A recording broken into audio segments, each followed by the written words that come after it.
Below her, there was the light, the beam of a flashlight, now still, pointing out toward the reach. She could not see what, if anything, held it. "Hey!" she shouted. "Private property! It's the middle of the damn night! Get gone!" No one answered. Her heart quickened.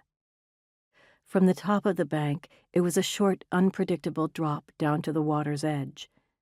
She reached for a cedar sapling to steady herself, and felt both feet go out from under her as she lost her grip on the young tree.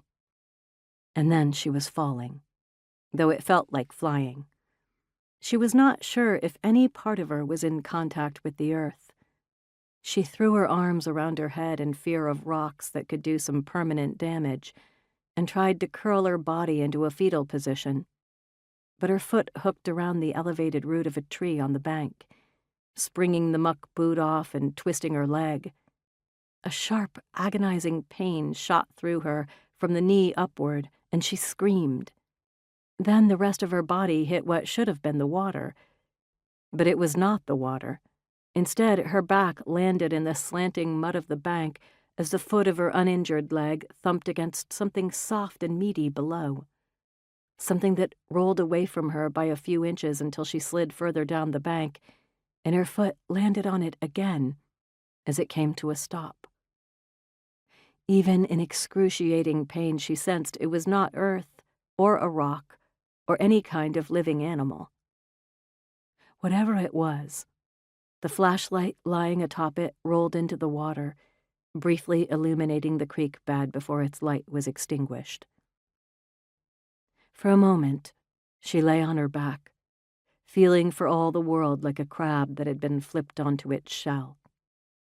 Her knee throbbed.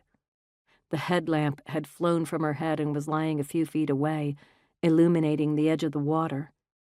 Something sharp, a root or snapped-off branch, was digging into the space between her shoulder blades. The wind was knocked out of her, and it took her a few moments to breathe at all. Finally, when the world felt like it had perhaps come to rest, she took a couple shallow breaths, all she could manage, and felt around her body to try to assess the damage. The leg wouldn't move on its own, and just trying to lift it sent an electric surge through her body.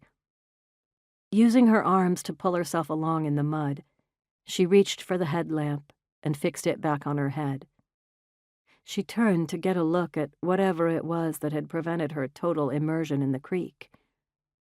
The lamp shone down on a wet, lumpy mass of flannel and wool. She stared at it for a moment, trying to catch her breath. She turned the light to the water's surface.